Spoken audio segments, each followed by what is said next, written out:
coming up next. So let me ask you something.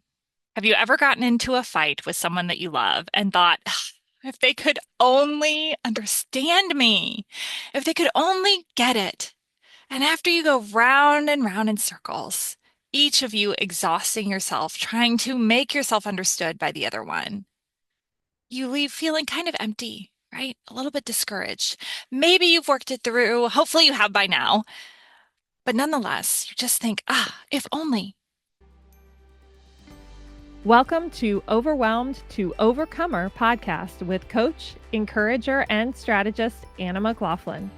If you're a Christian woman who has big dreams rooted in an even bigger God, but most days those dreams feel completely out of reach, trust me, I get it. As a homeschooling mama of 4, entrepreneur, investor, and all-around wearer of many hats, I am right there with you. And yet the Lord invites us to live out our God-given purpose now in the midst of the madness. So let's explore together how we can know our calling and walk in it today with clarity, with courage, with each other. It's time for you to live the life you love and love the life you live. Let's do this thing. Many, many, many, many years ago, I found myself in a relationship we just kept missing each other to the point where we actually went to a pastor, the pastor that was over me at the time, that was over the church that I was at. And he starts talking about love languages. And he says, "Have you ever read the book, The Five Love Languages?" Really great book, by the way. Yeah, of course. Right? It's kind of like at the time, I think it was in the 2000s. It was like the Christian book, right? This is what you read. You read the scriptures, of course, you read about the scriptures, you're going into theology, and you read the five love languages. He said, "I wish I could throw that book out the window." Time and time again, people came into his office focused on me. My spouse doesn't understand me. My adult children don't understand me. My siblings don't understand me. I know me now. I know me because of this love languages book. This is how I want to be loved.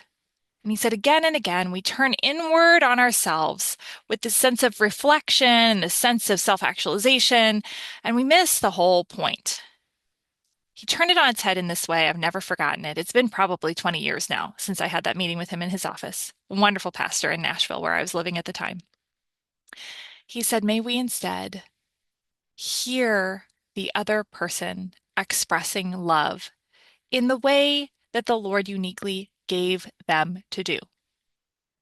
Now, thankfully, these words echoed to me in my marriage with my children. And I realized the other day, after 2+ years in this conversation together, I don't think I've ever shared this with you. And it is one of my favorite little quick hacks to diffusing those arguments, reconciling those issues, and just coming to appreciate the goodness in the other person. So let's tackle this. If you're not familiar with the Five Love Languages book by, I think, Gary somebody, it'll be in the show notes. And I know you're screaming at me right now because so many people know this book, but I forget his last name. The book categorizes the 5 ways that one can receive love, 5 ways of receiving the expression of love. And everybody typically, they say, has like a couple of these. Usually there are 2 dominant ones. There's acts of service, and each of these can reflect in very different ways. So you and your spouse might, for example, both be acts of service, but the way that you feel loved in the expression of those acts of service may differ. So acts of service is you're taking out the trash, you're mowing the lawn, you're tidying up the kitchen, you're remembering to move the laundry forward, helping with the kids' calendar, going and, taking care of mother-in-law, those types of things, acts of service. Words of affirmation. "You look so beautiful. I really love the way that you took care of that issue with the children today. I am so grateful that I married you." Flirting, all of that, words of affirmation, okay? Pouring into someone's cup in specific and genuine ways. Quality time, be with me. Love me by showing like that expression of time spent with. I don't just want to watch a show. I want to watch a show next to you. I don't just want to read a book. I want you to read it to me, right? It's not, I can do the dishes if you'll do the dishes with me. Okay? Quality time. to be together. Physical touch. Now, of course, there's the joke. All men are ultimately, at the end of the day, physical touch, right? I've heard it. Okay, listen, this is not just about the act of expressing romantic love, okay? This is not just making love. This is holding hands. This is rubbing someone's back. This is platonic in expression as much as from a spouse or partner. So you can have children where physical touch is their love language. You give them a hug and you watch them just start to come down off the ceiling. Okay. This can be in friendship, just giving someone a hug to show that you care about them and you value them. Okay. And then last one is gifts. Now, this is not diamonds and rubies, although that's fun. You know someone's love language is gifts if they are excited that you thought of them by handing them something. Okay? This can be the feather that you found at the park that you thought was really beautiful and it was the color that is their favorite color. This can be, I bought you a cup of coffee on the way in today because I knew it was your favorite and I know you've had a lot going on. This can be a dollar store trinket. The point is, I value you and thought of you, and here is the wrapped item to prove it. You actually know someone's love language is gifts if it can be a dollar store thing and they're still over the moon excited about it. You thought of me. Oh, that's so sweet. And they're going to keep it forever because you thought of them, right? Okay, so that's a quick rundown of what the gifts are, or sorry, what the love languages are.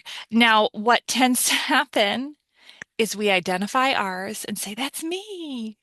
And we feel loved and known and understood. And now we start looking out at those people who are, especially those who are in covenant with us, our spouses, our children, our parents, and we start to put our hands on our hips and go, ah, I read them this passage from the book. I told them my love language is gifts. Why don't they show me they love me in this way? But this pastor, I believe his name was Scott Patty out of like Grace Church in Nashville. Anyway, wonderful, wonderful man of God. This pastor, this grace-filled, honoring, uniquely insightful pastor said we have to invert this and understand the love language of the ones we love. And yes, endeavor to love them in the way that they feel loved, but then so too, as they love us in the way that they understand and appreciate the expression of love, we hear them. We need to hear them. So this is my encouragement for you today, friend. Hear the people that love you. Hear them loving you in the ways that they know how. I'll give you a little example of how this plays out. So just to be, as usual, a bit revelatory in here, as I always am, my love languages are physical touch and gifts. Those are my main ones. And I married an acts of service guy. Acts of service, probably words of affirmation. It's funny. It's sometimes it takes some time to figure these things out, but that would be my bet. But like acts of service through and through. So while I want to be hugged and kissed and have presents brought for me and anniversaries and cards and flowers, and I thought of you and bought this little thing that makes me think of how beautiful you are, I get the dishes unloaded and the car serviced and the tank of gas filled up and the children run here, there, and everywhere. Well, I'm going to let you hazard a guess as to how well I was able to understand and appreciate those acts of love and care in the early days of our marriage. Now, here's the little hint. If you're not sure what someone's love language is, listen to the conflicts. If you ever have them, listen to the conflicts that arise. So if you could peek in at the window about 14 years ago in the early days of our marriage, you would hear something along these lines.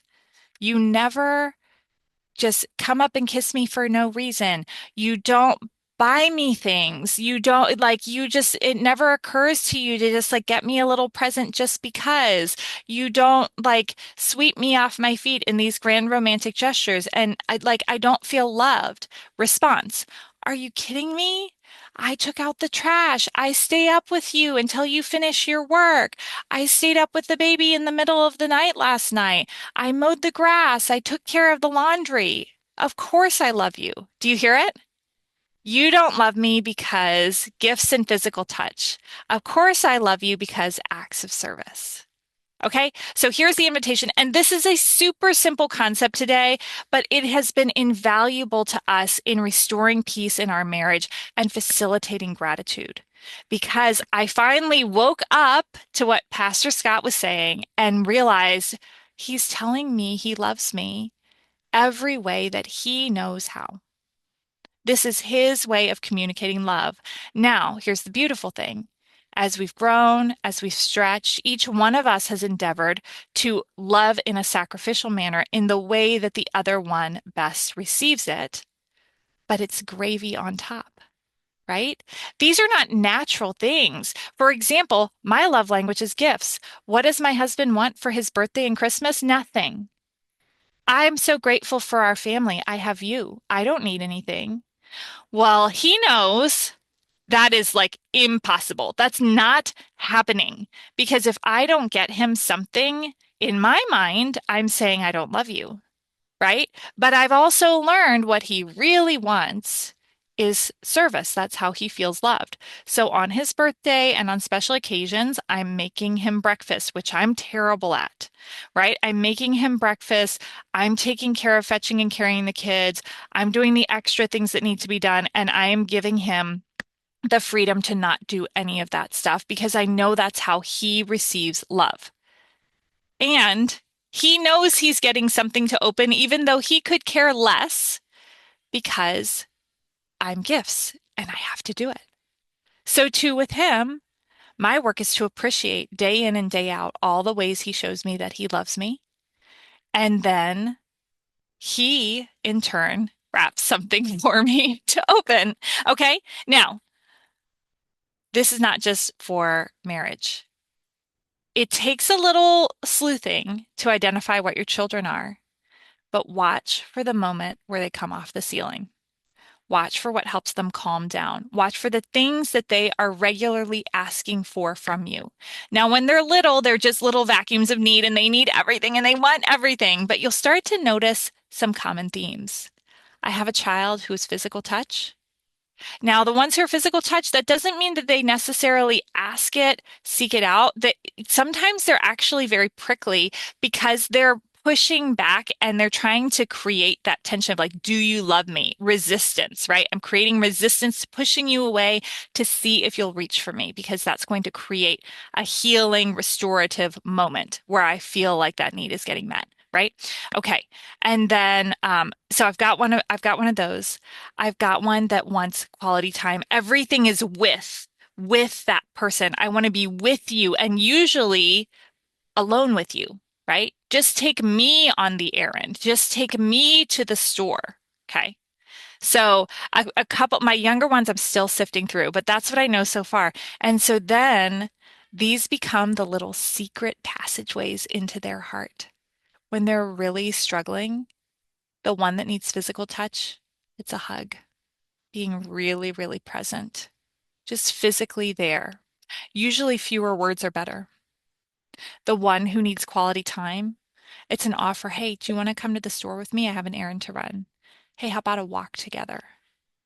And so often we can actually cut through a lot of the conversation because, like, oh man, we want to fix the thing and we want to be understood. When there's a conflict arising, we want to get our point across.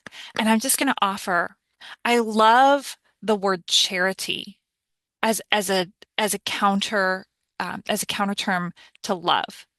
The word that we use as love in the scriptures, that word's kind of like diluted. It's kind of lost its meaning because we love pizza and then we love God, right? Charity. Charity is that self-sacrifice, that kind of emptying of ourselves for the good of another, sometimes in very small ways, other times literally all the way to the cross, right? The charity of Christ led him all the way to the cross and all the way through to resurrection. Okay. And so, may we offer charity one to another when there's an issue, when something's come up, even if we know we're right. So often, if we can just bridge the gap first and just say, how about a walk together? Starts to remove that other, that opposition. his side versus my side, their side versus this side, right? And we start to come together. We start to breathe and feel known, right? May we be known fully, even as we are fully known. May we endeavor to know others as Christ knows us. Because we are fully known, we can look across the table and see another without first, like, putting a stake in the ground as a hill to die on. I'm going to die right here. I've got to be known. I've got to be seen as right. I've got to be justified. We are justified already. The cross did that. So we can let our arms lie down. We can lay down our arms. We can stop fighting the battles. Look across and see the other person and meet them where they are. Their hearts will soften and they'll offer charity most of the time, not always. There's some tricky folks out there. Most times, reasonably reasonable. I don't know another way to say it. A reasonably reasonable, average, ordinary, everyday sinner will stretch back across and offer charity in return. So that's one of my favorite secret hacks for getting to the heart of the person. When there's a little thing that comes up or when we just want to be there for our people well. And I'll just, as a little side note, this conflict, this tension was referenced with regard to love languages, specifically way back in the day, right? But keep in mind all the other personality tests, all of the other, okay, am I ADHD? Am I an Enneagram, whatever? Am I an EFTJ or an ENTP? Or I'm getting all the letters wrong. I know it. But that one is Myers-Briggs. Okay. What are you on the DISC profile? I love all these things. These are beautiful ways to help understand the people around us. And yet, may we beware that we not stand so stalwartly in our little silos, completely insistent that others come over to us and understand us. May we lay it down at the feet of the Father and say, you know me, Lord, but I can stretch my arms around this other person. I can meet them where they are, even if it's a place that I don't really understand myself, and honor them here. And by doing that, we've offered love. We've advanced the kingdom in our small sphere, and we've made room for them to do the same. Even if they don't, it's okay. The Father will meet you there in the deficit. Okay, so I want to hear from you. What do you think about this? Have you ever tried this before? Do you like the love languages thing? Is it not so much your thing? What's your love language? I'd love to know. And as always, listen, we are all about the little tiny steps of faithfulness here. Everyday, ordinary stewardship. Always, always, always endeavoring to fasten to the Father with all courage and all love. That is where you belong, ultimately, friend. Until next time, as always, you've got this because He's got you. Friend, thank you so much for listening to this most recent episode of Overwhelmed to Overcomer. So listen, the whole idea behind this mission is that when we endeavor to be brave with our lives, we need to do it together. Belonging is key. So if you resonated with the message from this episode, share it with a friend. Do it together. Thank you again. And until next time, never forget, you've got this because He's got you.